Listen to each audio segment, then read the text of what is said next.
Hi, Dr. Ian here. Today I want to talk to you about some advanced intermittent fasting strategies. So maybe you're used to intermittent fasting, you've done it for a while where you're following a 6-hour eating window and fasting for an 18-hour period of time and you want to get to the next level. Well, you may want to consider an alternate day fasting type of strategy or an OMAD or 1 day of eating type of strategy.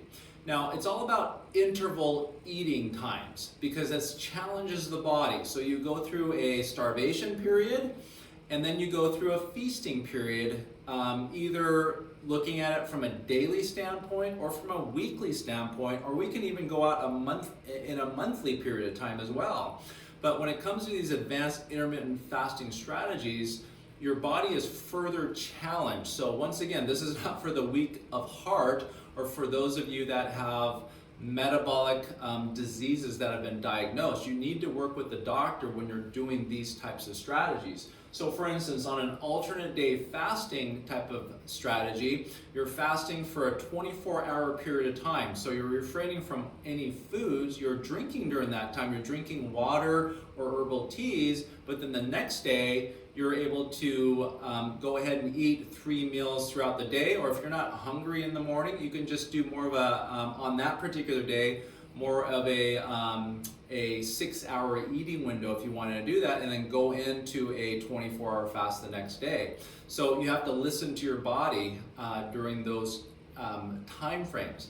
Now with this one, you're actually fasting for a 23-hour period of time, and you're eating during a 1-hour eating window. So that's your 1 meal a day. And once again, it has to be nutrient dense because you don't want to be malnourished in any way, but you want to get all your good nutrients. All 3 macronutrients are very important to have at a certain level.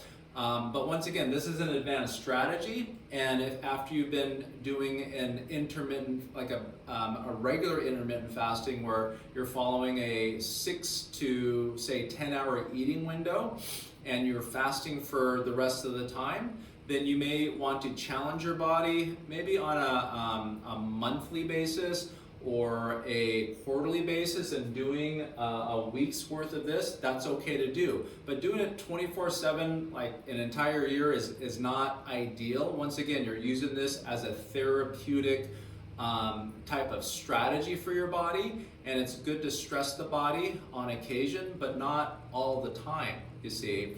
And so this is a good strategy to utilize prior to doing a longer term fasting, like a 5-day water block fast in doing this.